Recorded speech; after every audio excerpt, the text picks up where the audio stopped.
Welcome, everyone. This is Ben Shaberman, Senior Director of Scientific Outreach at the Foundation Fighting Blindness, and welcome to this basic overview of genetics and how it relates to inherited retinal diseases.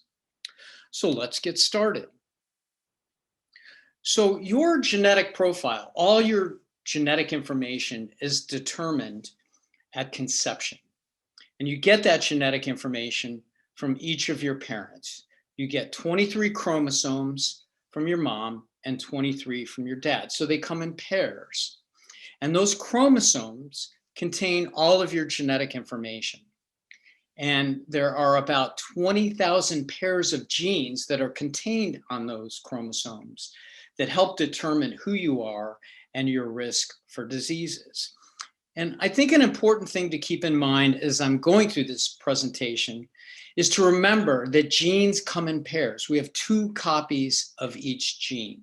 So when I talk about gene copies, that's what I'm referring to, is the fact that we have 2 pairs of each gene.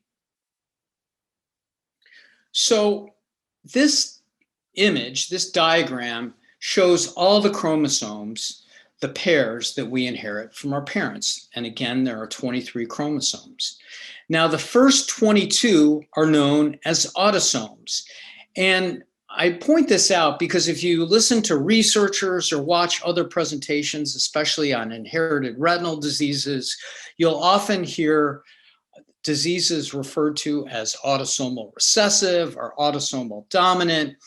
And all autosomal means is that the mutation in the gene is occurring on one of these first 22 pairs.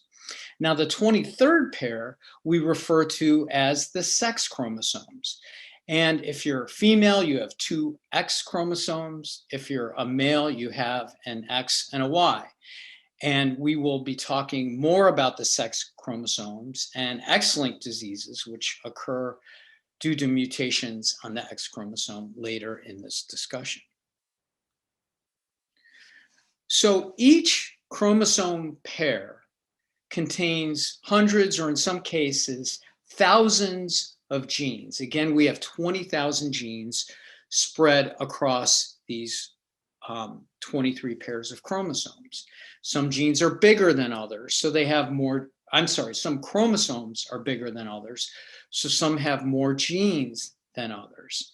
And this collection of 20,000 genes, approximately 20,000 genes, is known as our genome.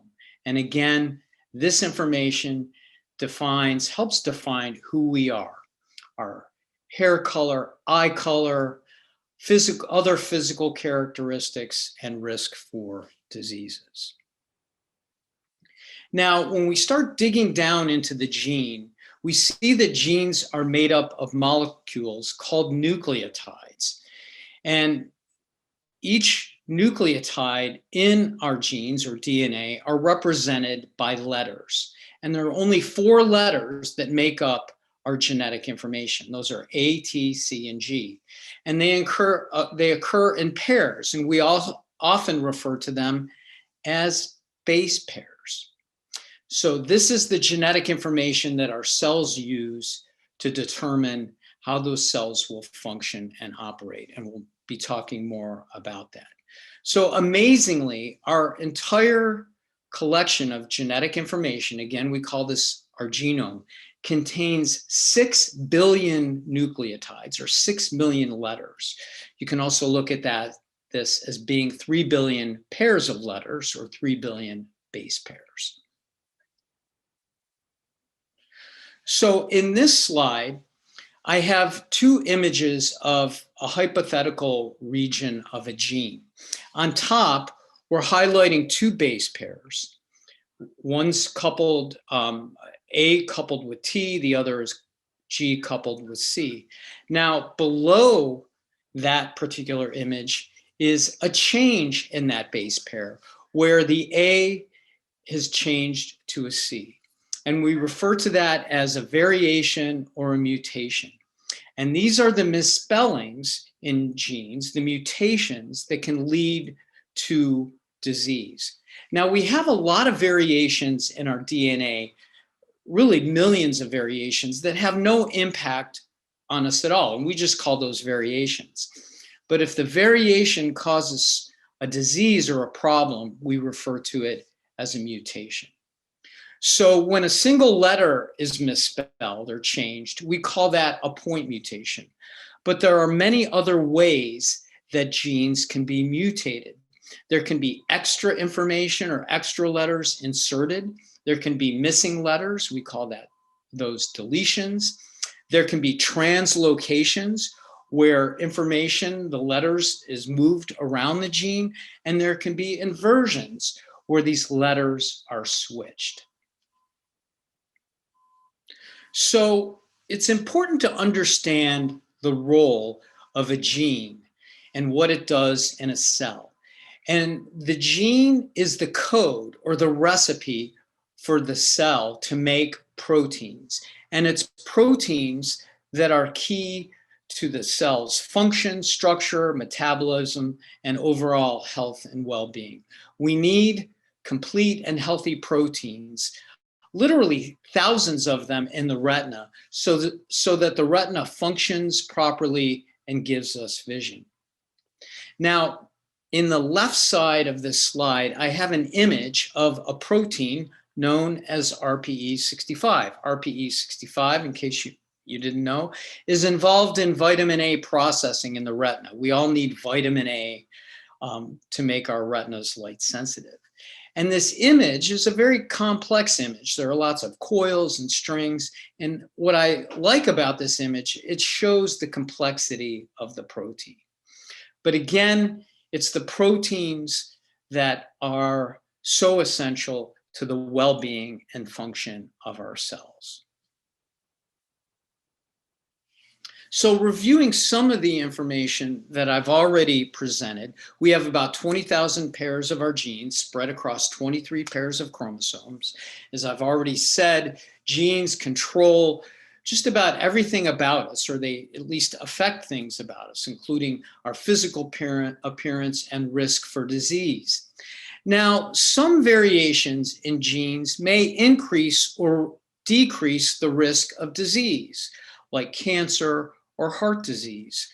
But in our world of inherited retinal diseases, the variation inevitably causes the disease.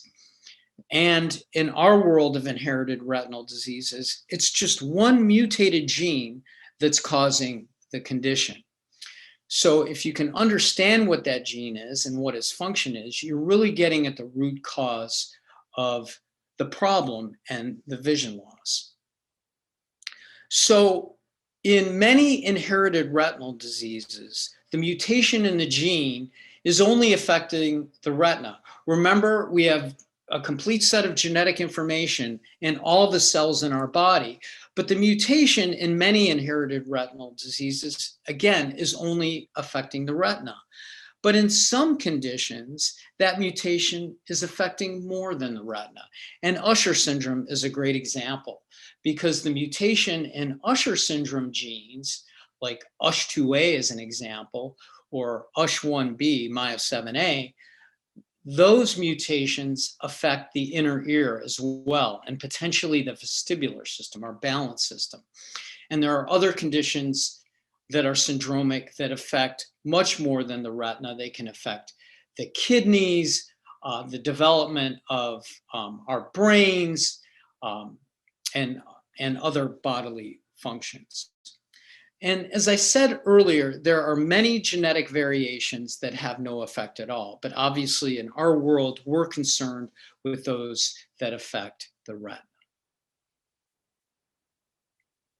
So I think a helpful way to think of genetic variations or the mutations that cause retinal disease, I think it's helpful to think about them as like mistakes in a recipe.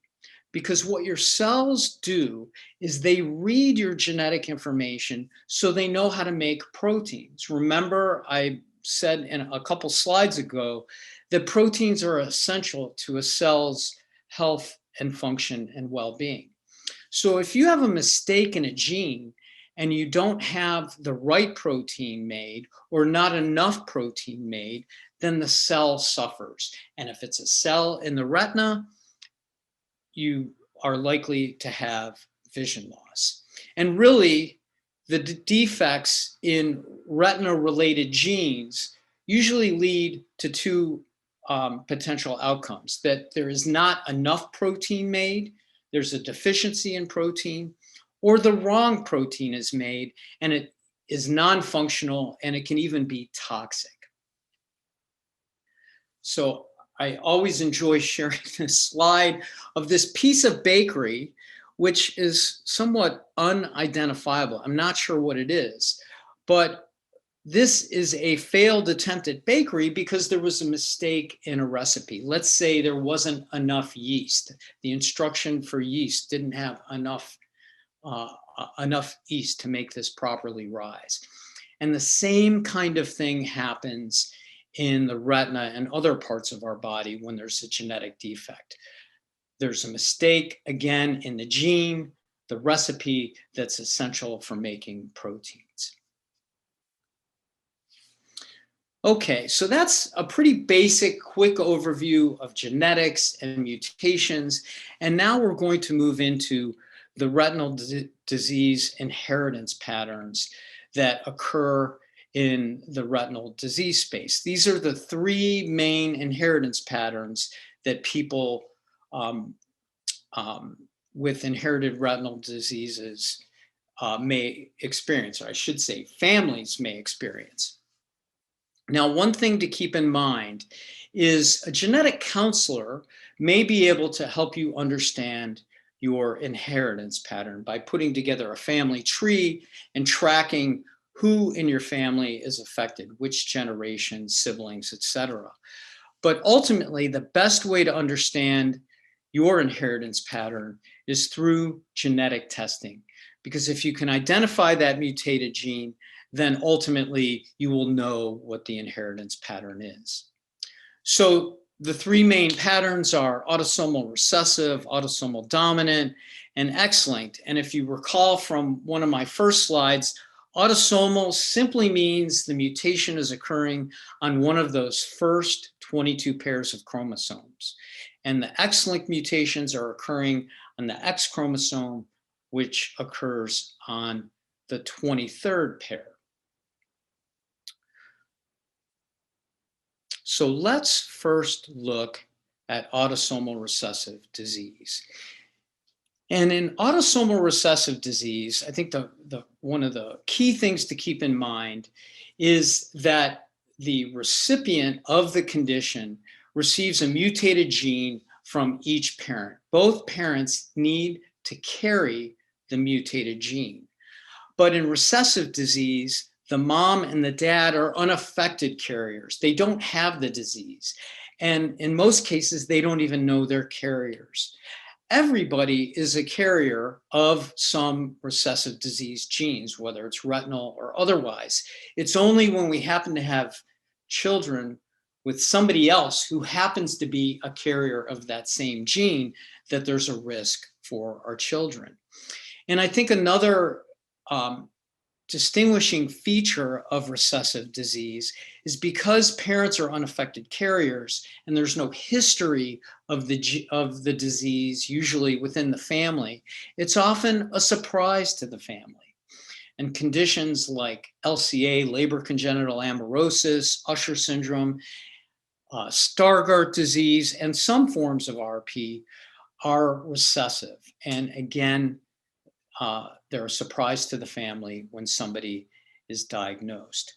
Now, the children of carriers of recessive disease have a 1 in 4 chance of inheriting both mutated copies of that gene. And we'll talk about that more on this particular diagram. So again, we're talking about autosomal recessive disease here, which means, as is shown on the top here, we have a carrier father and a carrier mother. Remember, genes come in copies. So each of these parents has a normal copy and a mutated copy of the gene.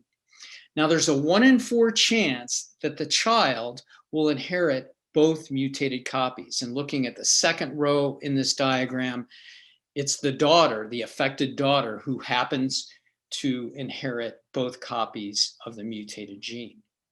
Now, the kids in the middle, the carrier daughter and the carrier son, they're each inheriting a mutated copy and a normal copy. And that's why they will only be carriers. They won't be affected.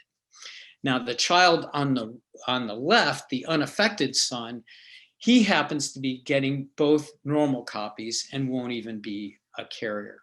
So again, as this diagram shows, each child has a 1 in 4 chance of getting the mutated gene from each parent and then getting the disease. So that's autosomal recessive. With autosomal dominant disease, the gene comes from just one parent. So either the father or the mother has the mutated gene, and in just virtually all cases, that parent is affected. So they know they have the disease. And it only takes one mutated copy of the gene to cause the condition. So in this case, the disease is usually not a surprise to the family because it's run through multiple generations. Let's say a father is affected, and then that father has a 50% chance of passing that mutated gene onto a child. And then the family also realizes that subsequent generations are at risk as well. So the other parent, the parent who's not affected, they have 2 normal copies and they really don't affect the inheritance pattern. So again, each child has a 1 in 2 chance of getting the disease when one of the parents is affected by an autosomal dominant condition. So on the top of this particular diagram, we have an affected father. He has 1 normal copy and 1 mutated copy, and it's obviously the mutated copy that's causing his disease. The mother, 2 normal copies of the gene. She's fine and won't impact the inheritance at all. So in the second row in this diagram are the 2 cases where the children are inheriting the mutated gene from the father. That's the 50% chance that the child has of getting that mutated gene. So there's an affected son and an affected daughter. Now the 2 kids in the middle are getting the normal gene from the father, so they're unaffected. So before we get into xlinked, I'll give you a little warning, it gets a little more complicated. And I want to talk about the sex chromosomes a little bit to help you better understand X-linked disease. So the sex chromosomes determine who we are. If we have an X and a Y, we're male. If we have 2 X's, we're female. So when a man and a woman, 2 parents get together to have a child, it's actually the male who determines the sex of the child, because the child is always going to get an X from their parent, from their mom, because the mom only has 2 X chromosomes. So if the male passes on their Y chromosome, the child will have an X and a Y and be a boy. If the male passes on his X chromosome, then the child will have 2 X's and be a girl. So this is relevant to, again, X-linked diseases. So in X-linked diseases, the possibilities are a little more complex than an autosomal recessive and autosomal dominant. But one way that we often see X-linked inheritance is the case where the mom is a carrier and often unaffected, and each of her sons has a 50% chance of inheriting that mutated gene and getting the disease. So again, in X-linked disease, a fairly common situation, unaffected mom who's a carrier and the son gets the mutated gene. Now, there are cases where females can be affected by X-linked diseases, but for the sake of keeping this discussion simple, I'm not going to allude to those, but please keep those in mind. So the reason females tend not to be affected by X-linked diseases is if they do have a mutation on one X chromosome, the other X chromosome is normal. So you can think of that normal X chromosome as sort of offsetting the mutated X chromosome. Now in men, they have one X and one Y. So if they get a mutated X, they don't have a second X chromosome to compensate for that mutated X. So that's why it tends to be males who are affected by X-linked diseases.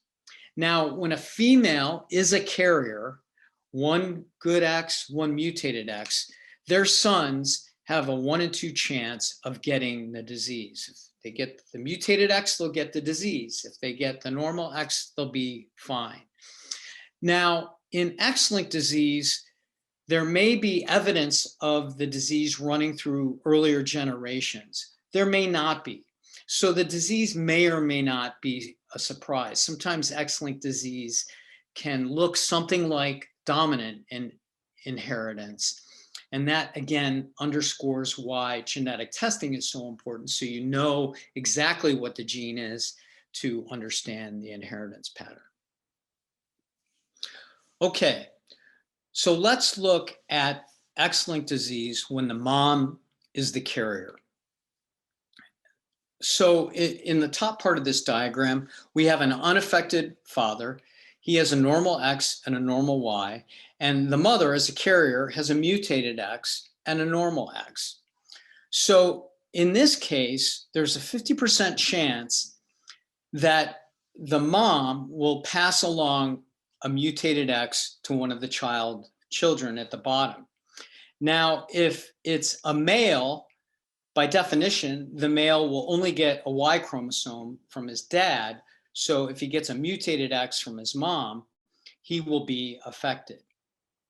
Now, if the mom passes a mutated X along to the daughter, because she's a female, she will, by definition, be getting a normal X from her dad and will therefore be a carrier and often unaffected. Now, on the left side of the diagram with the kids, the boy is getting a normal X from his mom and a Y from his dad, so he's unaffected. And the daughter next to that unaffected boy is getting a normal X from both parents and will be unaffected. So this is the scenario when the mom is the carrier of an X-linked disease. Admittedly, it's a little complicated. You may want to rewind and listen to this again. So in X-linked disease, when the father is affected, the father has a mutated X and a normal Y, and the mother has 2 normal X's. Now, the boys that the father may have will never be affected because the father is always passing along a normal Y. Now, any girls that the father will get that mutated X because that's the only X that the father has, but they'll also be getting a normal X from their mom. So they will be, by definition, carriers. So the good news is when a father is affected, his sons will never get the disease. And the worst case scenario is for daughters who will get the mutated X and only be carriers. So just some things to keep in mind as we think about the information that I just presented on genetics and inheritance patterns. As I said before, women can sometimes get X-linked diseases. We didn't really talk about that for sake of simplicity in discussing the X-linked inheritance pattern, but that does happen in perhaps 20 to 25% of cases. Usually when they do get it, it's a milder case of the X-linked disease, though sometimes those cases can be severe. So another thing that I think is important for people to understand is that regardless of the inheritance pattern, the disease severity can vary widely, even in the same family. So 2 siblings with the same mutated gene can have very different visual manifestations of the gene. So you can have a brother and a sister close in age, One can have more severe disease. One can have milder disease. And experts believe this is due to environmental or modifier genes that we haven't identified yet. And we are actually conducting research to understand these factors better. But there's a lot that we still don't understand. And everything that I've talked about today is, for the most part, the textbook version. There can be clinical surprises. And that really underscores the need to be evaluated and followed by a good clinician, and also the pursuit of genetic testing so that you can understand the mutated gene and potentially the inheritance pattern that is occurring in your family. Genetic testing not only helps with understanding the inheritance patterns, it can help you understand